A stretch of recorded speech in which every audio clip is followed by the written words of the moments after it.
Welcome to the Free Library of Philadelphia Online. My name is Jason Freeman, and I'm pleased to be here to introduce tonight's guest, Sebastian Junger.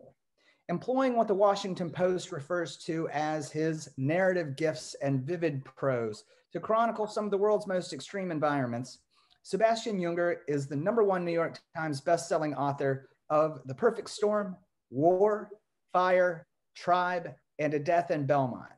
A contributing editor to Vanity Fair and a special correspondent at ABC News, he has earned a Peabody Award and the National Magazine Award.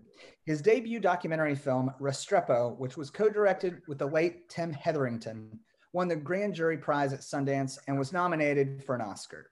His new book is called Freedom. In it, he ruminates on the tenets and contradictions of freedom by way of a year spent with 3 friends traveling along the East Coast's railroad lines.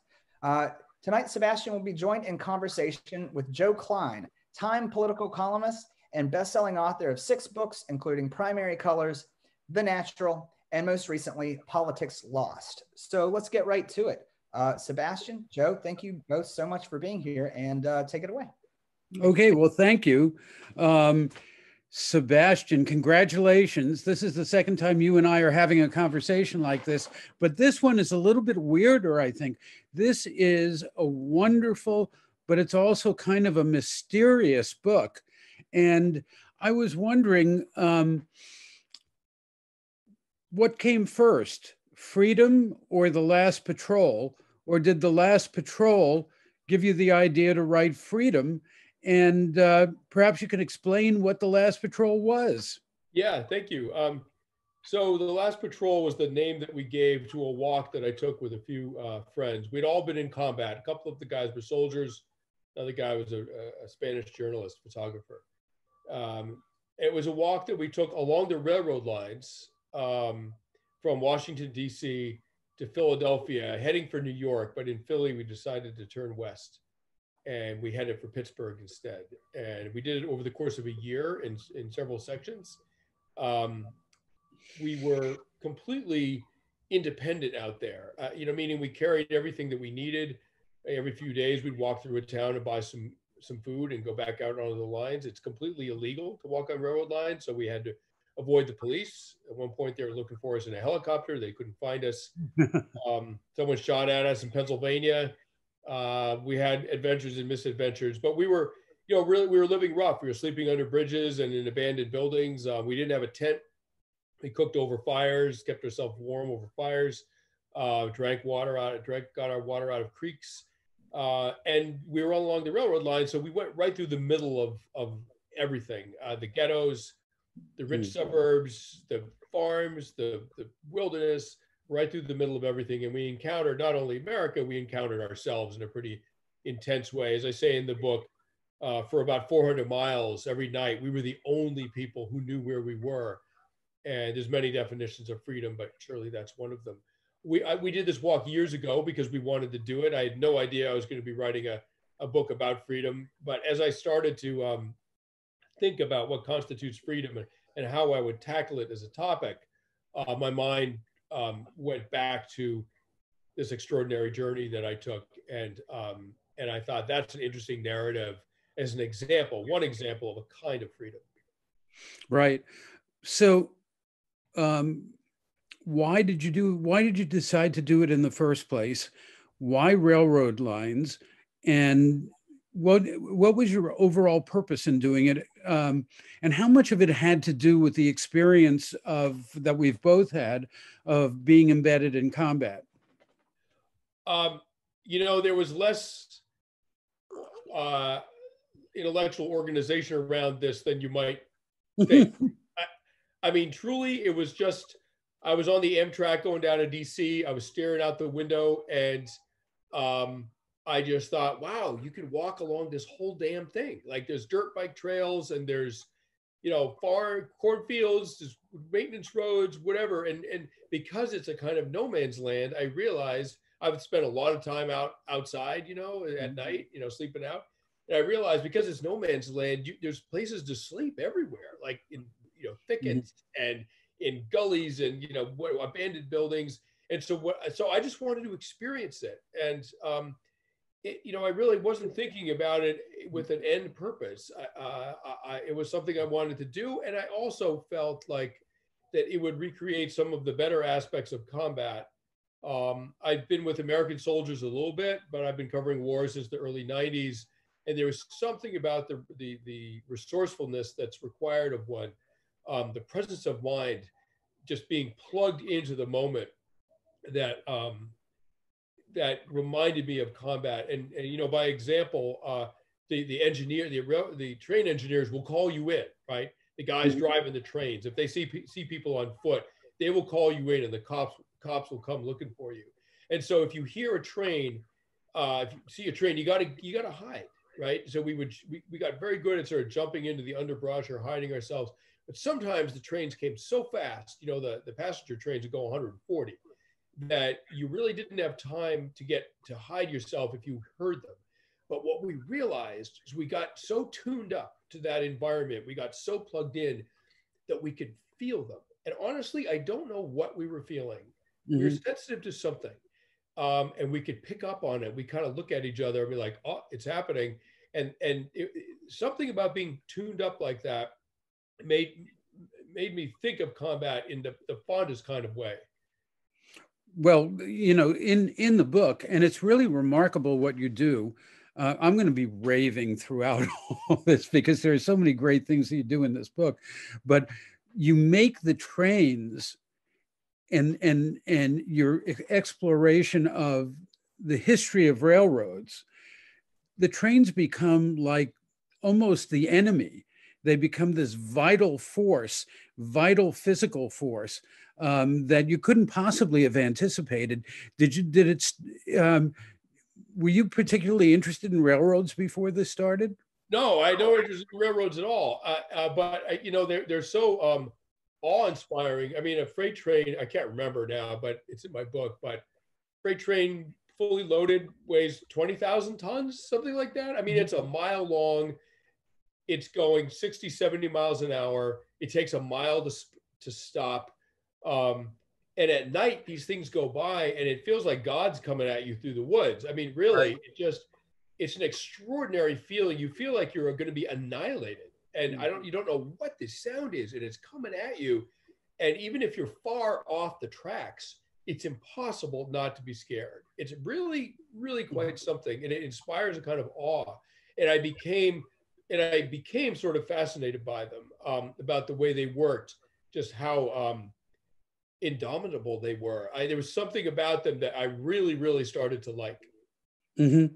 Well, that reminds me, it's kind of like being mortared in a way, but although less dangerous. But to me, your patrol took on a kind of mythic and really primal American aspect when you turned west from Philly, and you started following the route of the earliest American pioneers. And at that point, did it begin to occur to you then, hey, I'm doing what they did 300 years ago? Yeah, I mean, particularly as I did research afterwards. I did this walk some years ago, and I did my research last year, preparation for the book. And then I suddenly realized, west of Harrisburg, all of a sudden things felt different. And the reason, there's a sort of geological reason.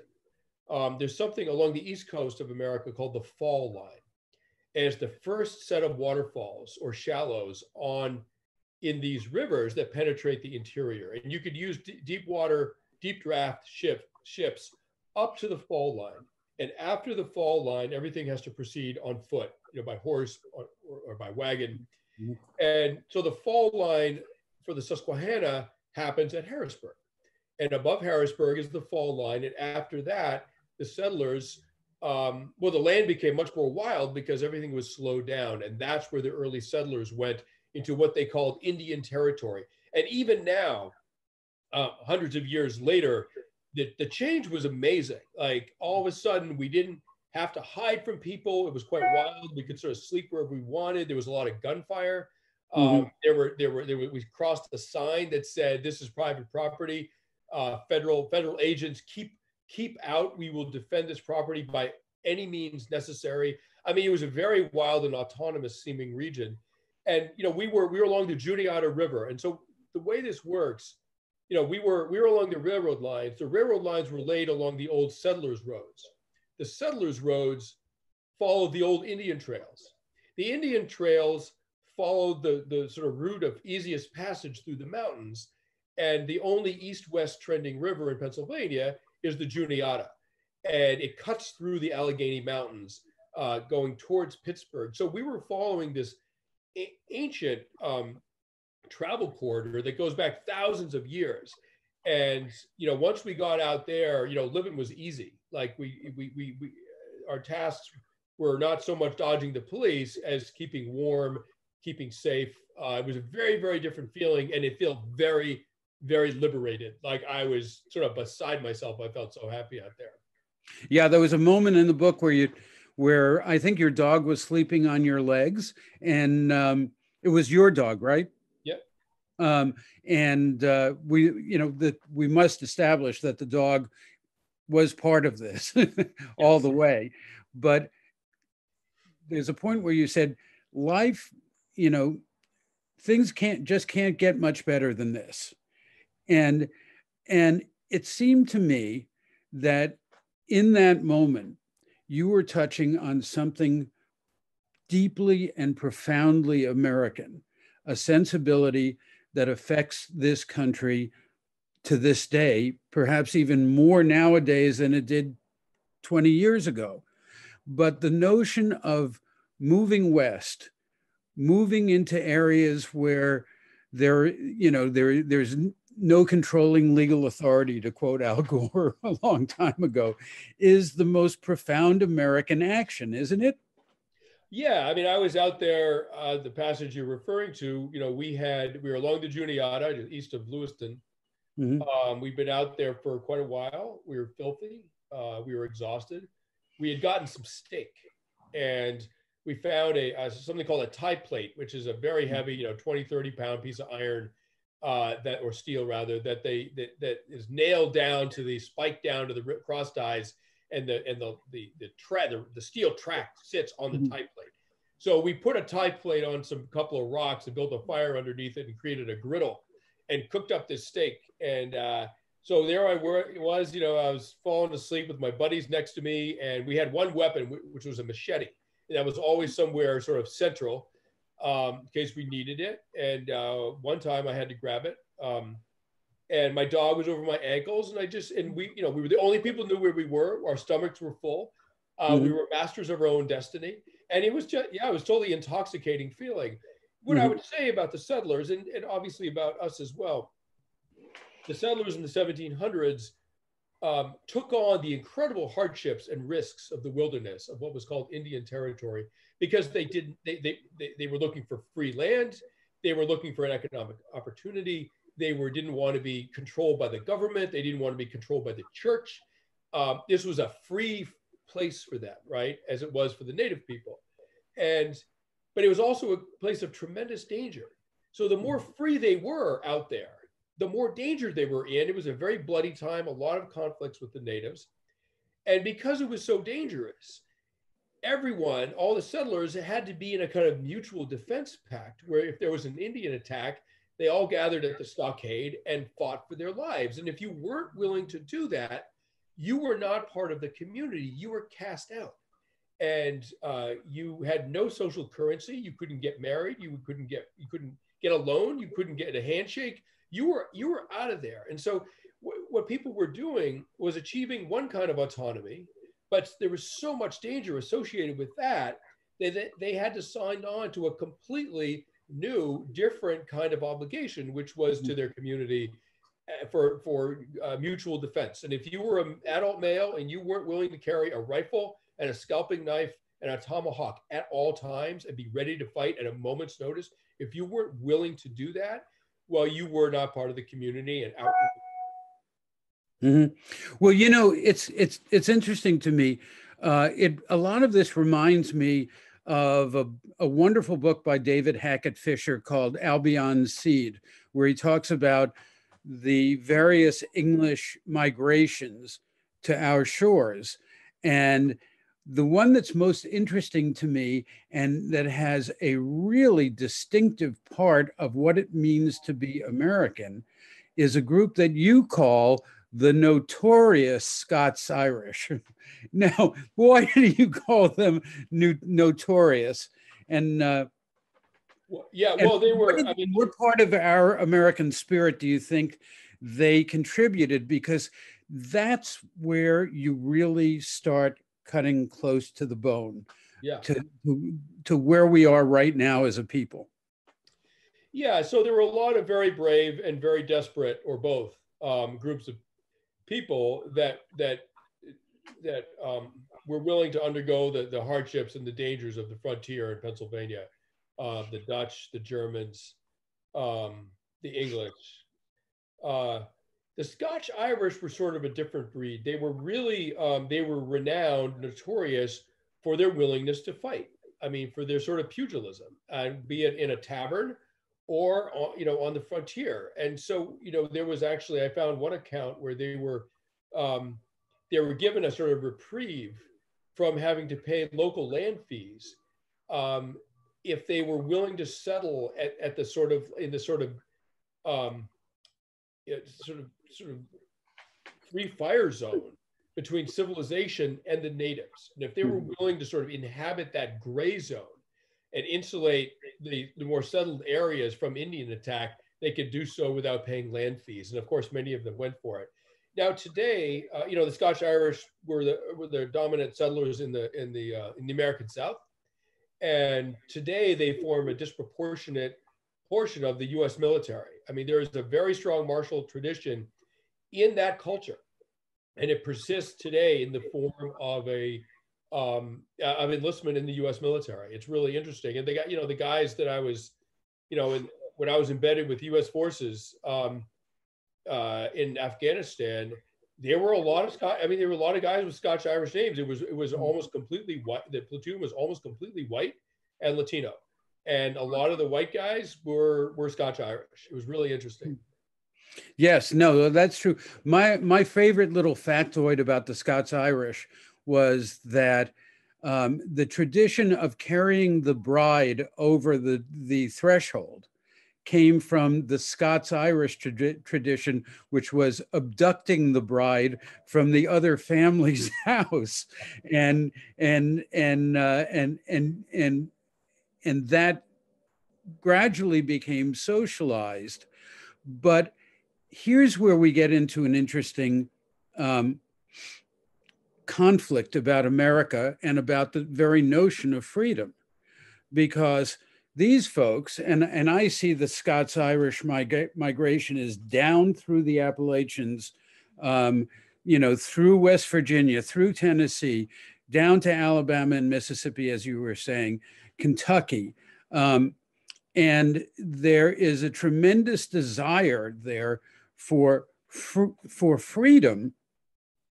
And the Scots-Irish were among the most opposed to the Constitution of the United States because it limited their freedom. And yet they had to deal with what you really, I think, brilliantly come up to in this book, which is that you can't have that freedom unless you're part of a community. Yeah, I mean, I think that sort of like, for lack of a better word, conservative ethos about this is freedom is construed as a lack of government control and oversight. You're free from government scrutiny, from government control. Of course, if there's no government at all, it's a kind of anarchy. And anarchy is it's a form of social organization. It doesn't mean what people often think it means. It doesn't mean chaos. It means that people are locally governed within their immediate communities. That's what anarchy really refers to. And frankly, I think there's a lot of deeply conservative people, and maybe many of them are Scots-Irish, I don't know, who feel that they would love that. Certainly in where we passed through along the Juniata River, I think a lot of people had we put the question to them, would you prefer to have a government that has, that doesn't extend more than 10 miles out from where you live, and that's the only government you deal with, I think a lot of people would have been thrilled. The truth is, we live in a modern, highly technological, industrial mass society where the things that people need, even along the Juniata River, gasoline, surgery, eyeglass lenses, truck tires, whatever, those things come from a massive and very complex supply chain that needs government oversight, government regulation, and all that. I mean, it's just sort of a fantasy that we can all sort of live in our homestead. Those days are over. But certainly the cultural ideal hasn't left us, and it's enormously appealing. And there's endless movies about that kind of autonomy. And I find it appealing myself. I've been in countries where there was no overarching government rule of law, and it's a kind of hell, actually. Yes, well, yeah, I think we both experienced, but so what is freedom in the end? At one point you describe it as a mirage, and then famously, freedom is just another word for nothing left to lose, which you also describe in the pages in the section called "Fight," where freedom was, defending yourself was the only choice you had, and it was the ultimate form of freedom. Yeah, so my book is divided into 3 sections: run, fight, and think. Running is the most reflexive, the easiest way to maintain one's autonomy. And by run, I mean just being in a very mobile society that stays out of reach of the empire, whatever that may be. Mobile societies, nomadic societies have very high traditions of freedom, and actually look down on their wealthy, sedentary neighbors, the sort of valley dwellers that accumulate money, accumulate grain, and are sort of tied to the land and subject to the abuse of a tyrannical leader. I mean, nomads typically look down on those kinds of people. There's a mobile people called the Yamut in northern Iran who had this amazing and chilling saying. They were nomads, and they lived side by side with farmers, and they had a saying: "I do not have a mill with willow trees." In other words, I'm not a farmer. I do not have a mill with willow trees. I have a horse and quirt, like a whip. I have a horse and quirt. I will kill you and go. The enormous arrogance of the mobile free people to the sort of wealthy sedentary people. But if you can't outrun that you deal with, and it's really striking, is the difference between the Apaches and the Pueblo Indians. Yeah, I mean, they're another great example where you have these 2 different kinds of societies in the American Southwest. You have the Pueblo people who are much wealthier because they're agriculturalists. They have irrigation. They plant fields. They live in these sort of like hilltop towns that are like little fortresses, pretty much impregnable until the Spaniards got there. And the Spanish rolled in the late 1500s. The Spanish rolled them up immediately. The Apache, meanwhile, are materially poor, but completely mobile. Like the Apache warriors were expected to be able to move 70 miles a day on foot, right? They could outrun US cavalry in rough terrain or in hot weather. And to be able to do that day after. How many miles a day could you do on foot on your best days? Well, we were more heavily loaded than the Apache. I mean, we did 40 and 40, right? We were carrying 60, 70 pounds. And our best day was 40 miles in 40 hours. And that broke us. But, the Apache traveled light, right? I mean, a hunting bow, maybe a gun, moccasins, a little bit of dried meat, whatever. They could basically, like the Taliban in Afghanistan, they could basically jog all day long. So you can, the record for the 1,000-mile run is 10 days. In other words, 100 miles a day. Right, that's the human record for a 1,000-mile run. So we're meant to move, right? We're built to move. But if you can't outrun your oppressor, you're gonna have to outfight him. Humans are the only mammal where a smaller individual or a smaller group, like the Taliban, can outfight a more powerful group or individual. The Montenegrins, this fierce mountain tribe, fought the Ottoman Empire when they invaded Montenegro to make them a vassal state. Fought them to a standstill 3 times. And, in one case, they were outnumbered 12-1, and they killed 1/3 of the Ottoman force and sent the rest packing.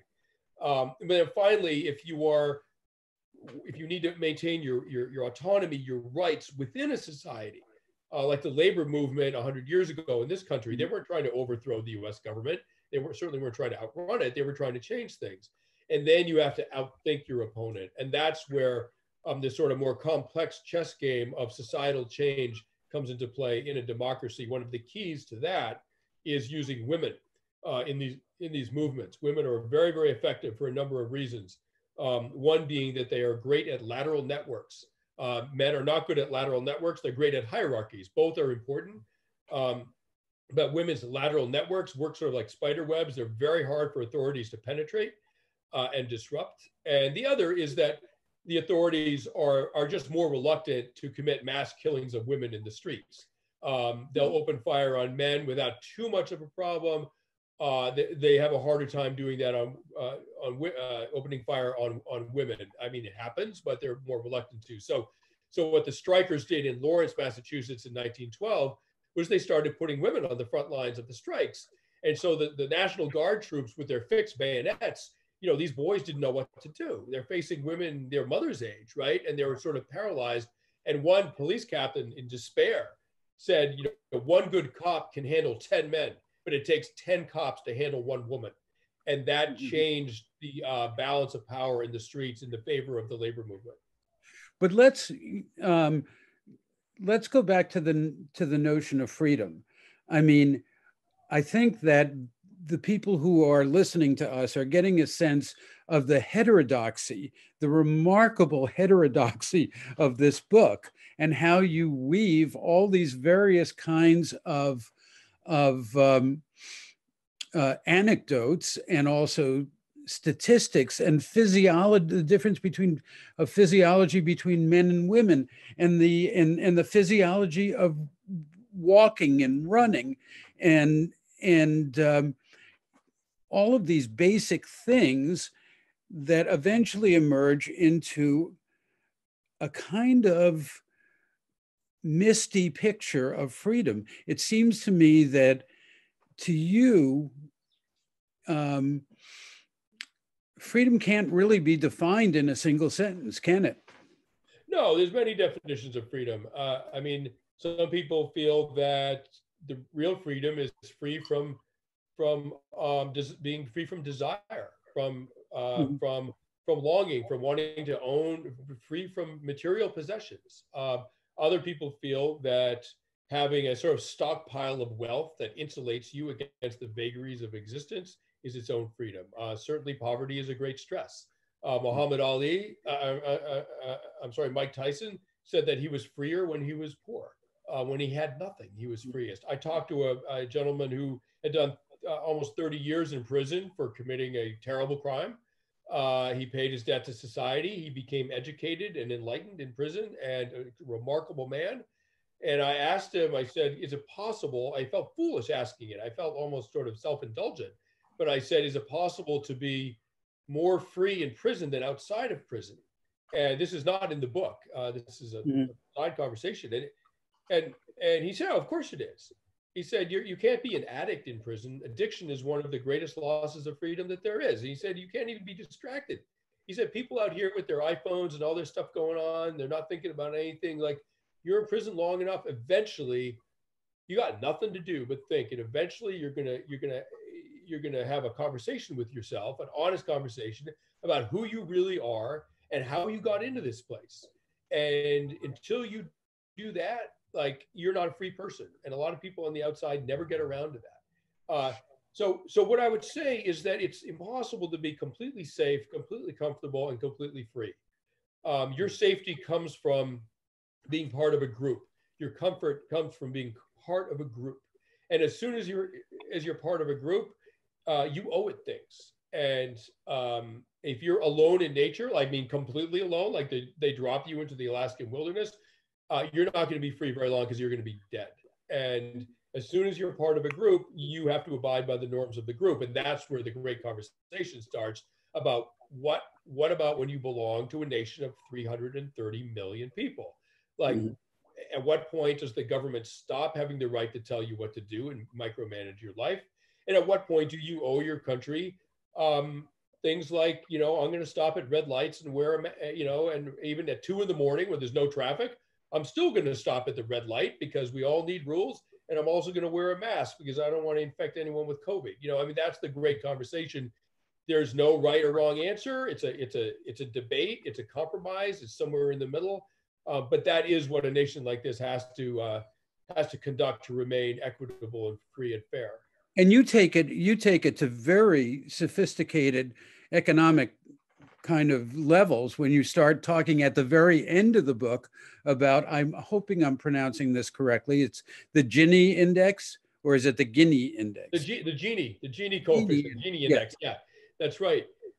So Genie was an Italian economist, and basically he figured out how to calculate, how to describe mathematically the income gap within a society. And it ranges from 0 to 1.0.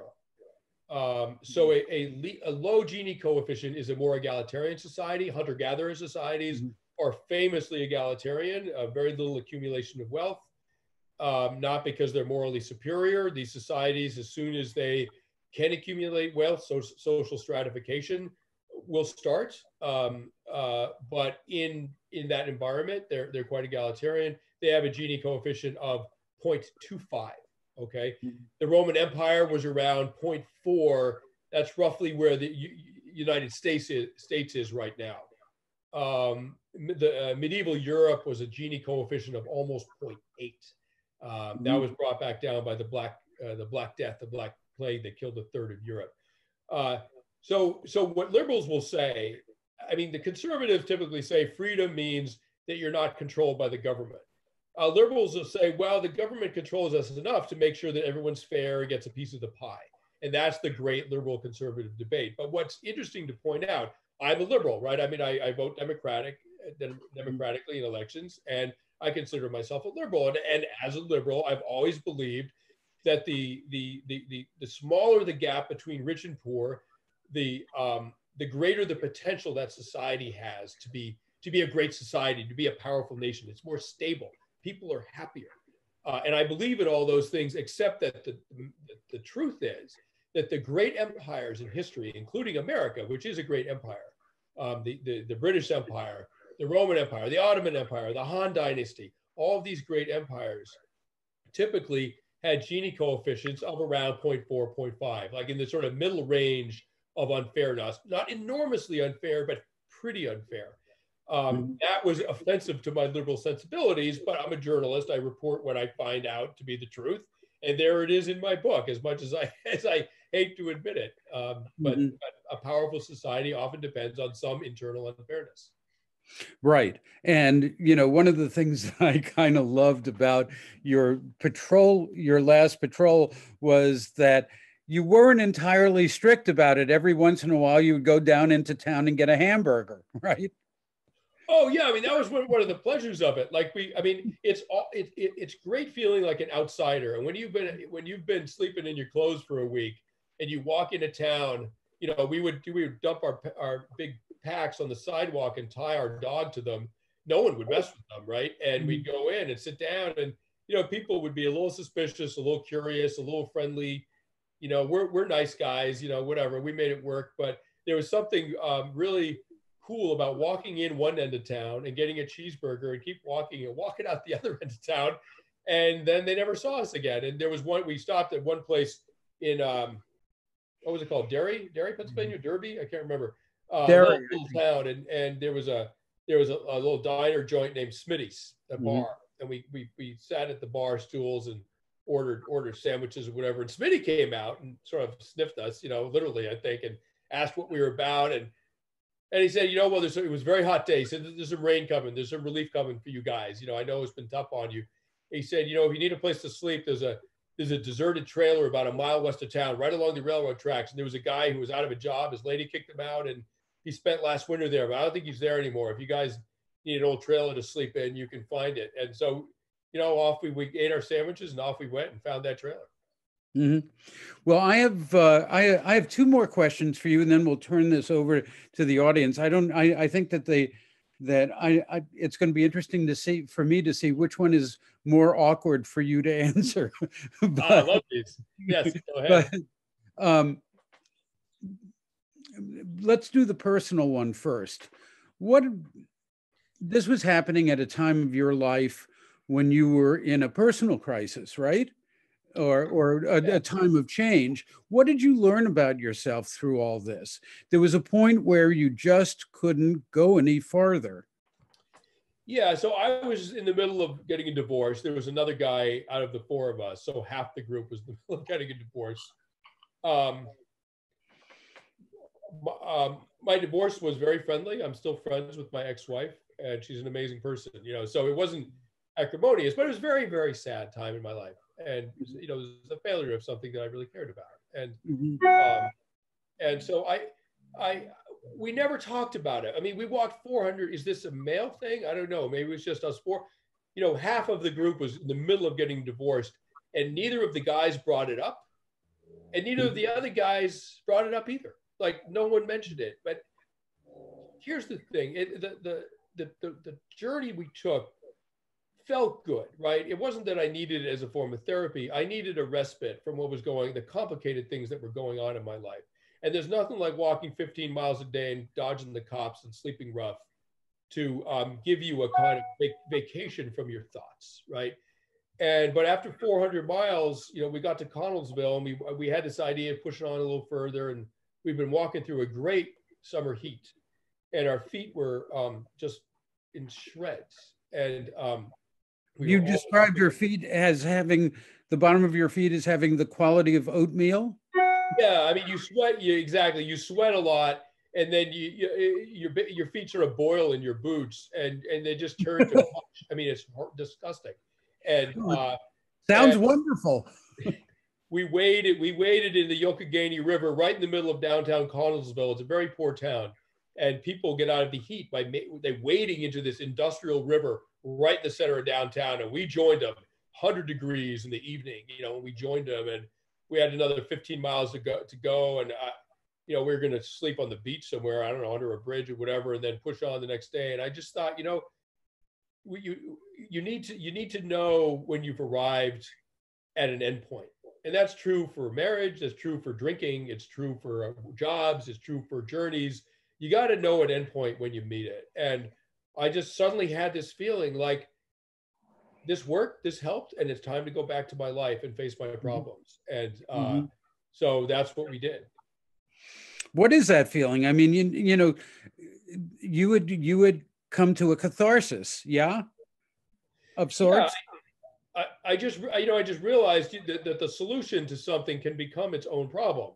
I mean, if you're, like the solution can become its own addiction, its own dependency. And I was starting to become dependent on not being dependent on anything, on being free, on being, where no one sleeping where no one knew where I was. And that's the thing about, for example, about affluence, is that affluence frees you from a lot of things. It's a very powerful form of freedom, but it also becomes a dependency. You become dependent on affluence, on comfort. And then that's not freedom. And so you can go in circles. And I got to the point where I realized my freedom was becoming its own form of confinement and restriction. And I needed to go back and reassemble my life. I now have two, I'm remarried. I have two little girls. I'm as happy as could be. I'm way happier than I would be sleeping under a bridge, though that has its charms, I have to admit. And, here I am. I feel like I did it right. Well, the last question is to ask you to extrapolate this experience and this rumination on freedom nationally. Do you think that it's time for, it seems to me that an awful lot of the Trump movement was fantasizing about a kind of freedom.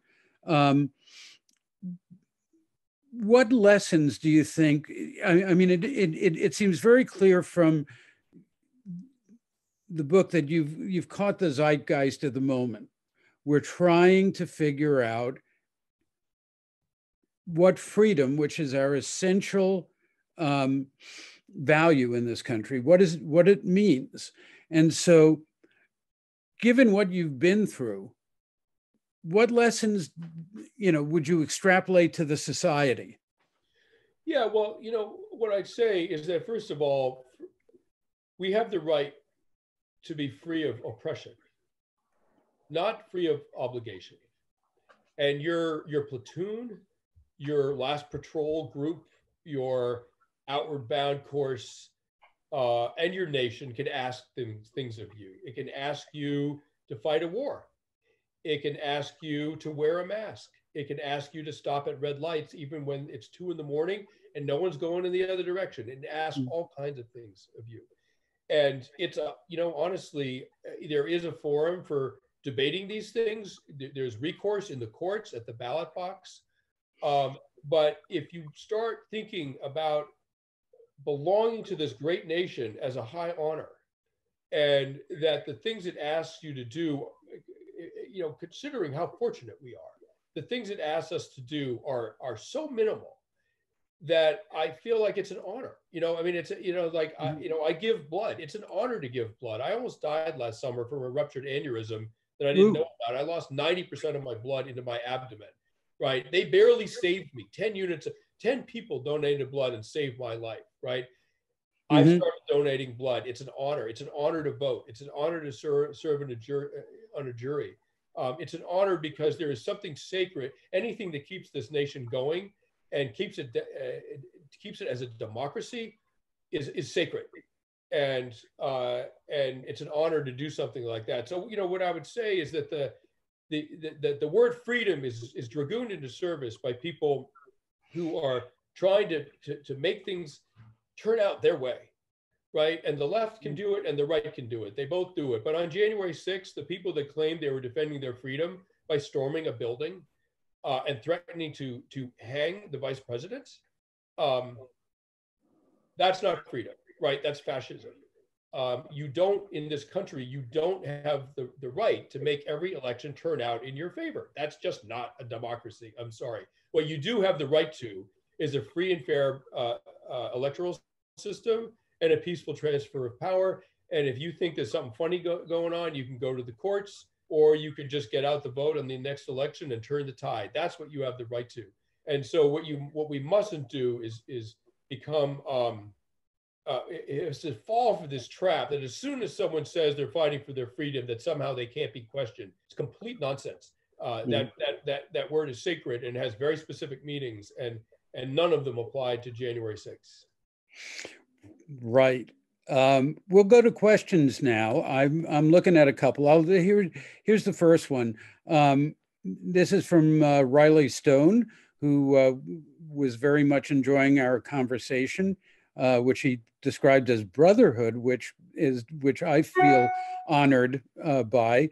But not to simply play the contrarian, but if you hadn't had a safe place to return called home, do you think you would have felt as free? Oh, it's not contrarian. It's an excellent question. No, I mean, there is something very comforting about having a community and a home to go back to. Mobile societies have that. I mean, the Apache were one huge mobile society that took their home wherever they went. We live in a modern industrial society where in order to feel a certain kind of freedom, you have to leave your home and you have to essentially be what we call high-speed vagrants. I think that being high-speed vagrants for your entire life would be unbelievably hard and would feel like a kind of punishment.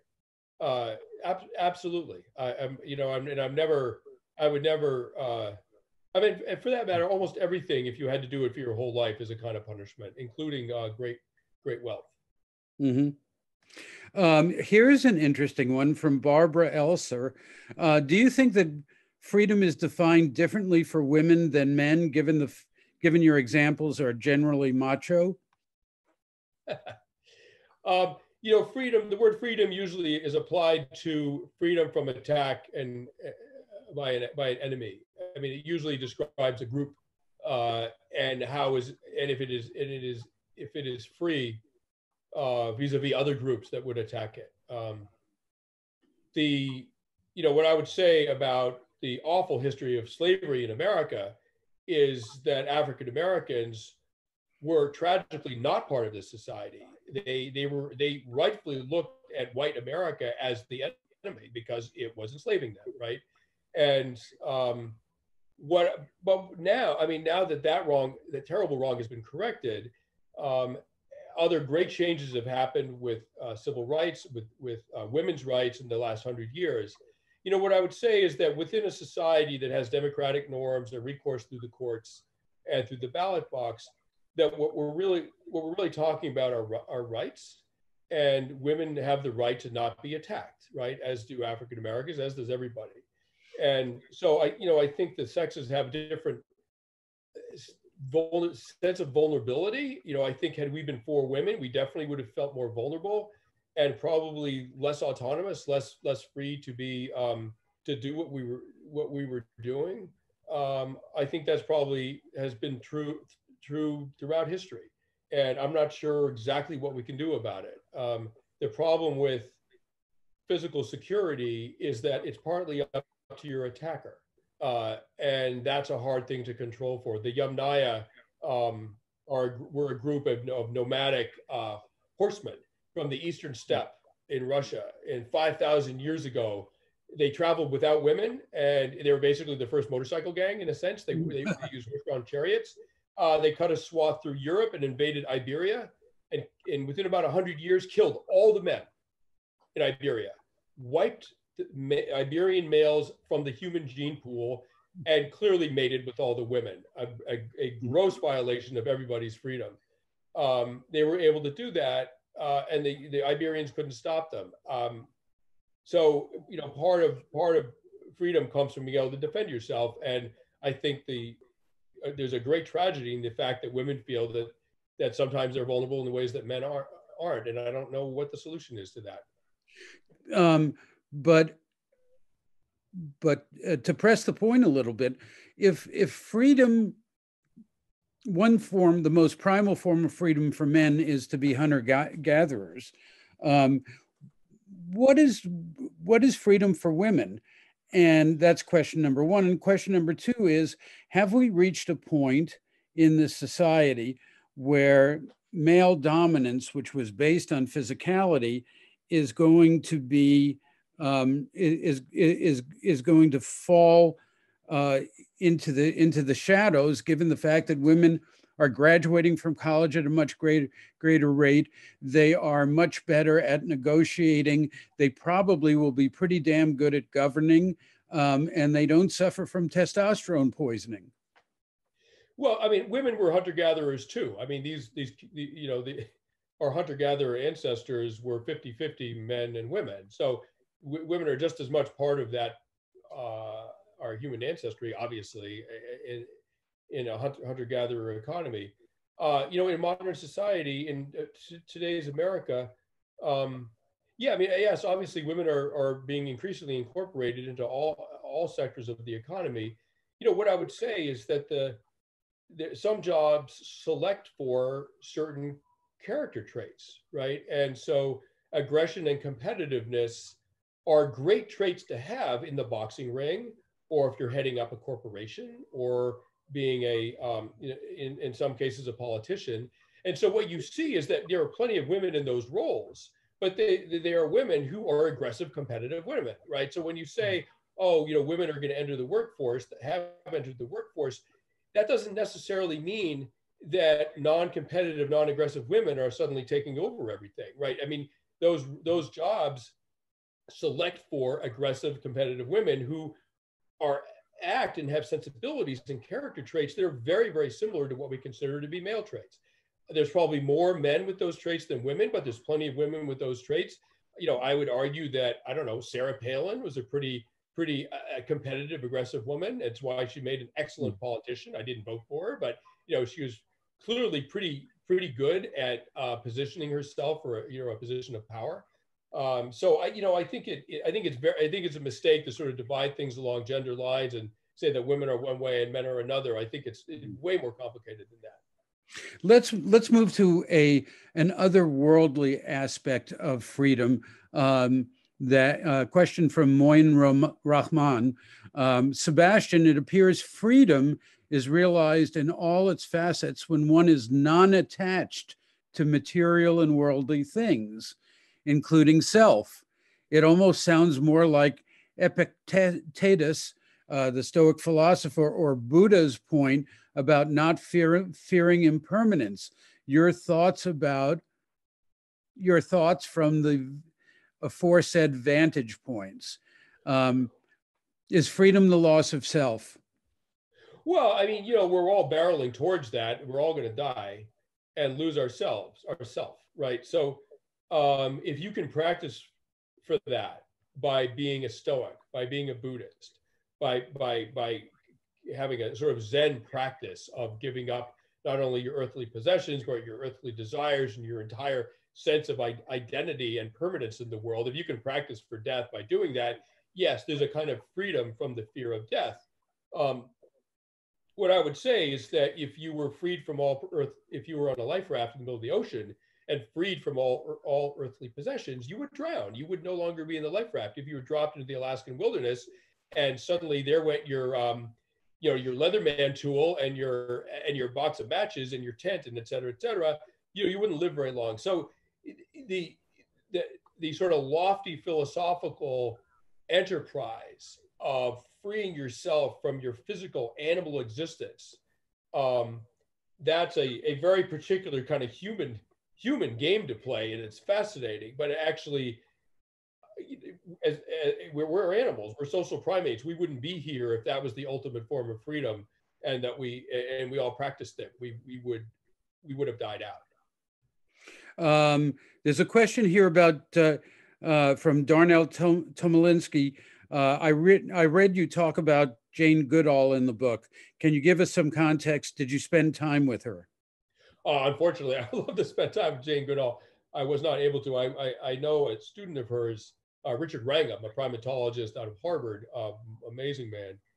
I know him fairly well. So, 1 degree of separation from Jane. But so what she found was that of course, we're closely related to chimpanzees, their nearest mammalian relative. And so what Jane Goodall discovered was that there was this sort of difference between how chimpanzees treated, they would attack rival troops of chimpanzees and one by one killed the males, just like the Yamnaya. They would kill the males and mate with the females. And occasionally chimpanzees would kill a member of their own, like they would gang up on a dominant male and kill him. But what they treated the corpses very differently. They did not dismember and eat their own when they killed their own. They treated them with a kind of respect. When they killed the enemy, they would mutilate the testicles. They would eat them. They would treat them like game, like they killed game. And so I talk about that because there's a basic human reality, which is the word freedom comes from the Middle German Vridom, V-R-I-D-O-M. It means beloved. And it basically means freedom is the domain of you and your group and the people you love, your clan, your tribe. And you can essentially do anything you want that you can get away with to everybody else. And two completely different standards of treatment for the in-group and the out-group. And of course, what the international and our national laws have done, and this goes to the question about women, is that it has codified decent ethical behavior that respect human rights by saying even if an individual or a group can't physically defend itself from attack, the law is here to uphold our human dignity, our human freedom, and the law will step in to protect you. Now, of course, that gets very complicated with something like the Black Lives Matter movement, where there's some very clear biases in law enforcement, and that's where a just society has to really be honest with itself about who's getting fair treatment and who isn't. Mm-hmm. Well, we're coming down to the end, and I have to say that I'm 74 years old now, although I play younger, but it's been nearly 10 years since I was in a war zone, and I can't imagine myself going back into one now. What point of your life are you in now, and what is your next adventure? I mean, I've got two little girls. That's my adventure. You know, I mean, I came to parenthood late. I'm 59. My oldest girl is 4. You know, I haven't been in a war zone since 2008. A lot of things changed in my relationship to war. And then I had children, and my main, I mean, I would defend them with a shovel against anything. You know, and one of the things I would defend them against is something happening to me that would deprive them of a father. And so I mean, forget about going to a war zone. I don't even cross the street against the light. You know, I mean, I'm like, I'm an extremely careful person because I'm not gambling with my life. I'm gambling with their lives in a sense. Right. So where do you turn from here then? If you're not going to do, I mean, you were so much associated with the notion of physical activity and physical danger. And yet it's so clear from your books that there's an awful lot going on above the neckline, an incredible amount. Well, yeah, you know, I feel like you can have incredible adventures in your mind, with your mind. And, you know, whether you're in prison or whether you just decide that the locus of your focus of your attention is at home with your children. There's no reason the whole family can't be mobile. We intend to go to Africa. We intend to raise our children all over the world. God forbid that they think that the only way to lead one's life is in the American style. The American style is an amazing country, but it's just one country. And Africa, Asia, South America, it's all beautiful. It's all amazing. I want them to experience that. So I think that's where I'll be getting my quote adventure from. Yeah, well, we raised our kids all over the world, and I think they benefited from it. And I think that this perspective that you've been able to give, not just from overseas, but especially in this book, of the, you know, throbbing heart of America and of the spirit of America, is something that I would recommend wholeheartedly, not just to the people who are watching, but to anybody who I come upon and who asks me, what have you been reading that's interesting lately? And I will say Sebastian Junger's book about freedom. And I guess that does it for us tonight, but it has been a real pleasure to talk to you, and I'll see you on the Cape. Thank you, Joe. It was a real pleasure to talk to you as well. I loved it. Okay, great. Thank you, and good night. Good night.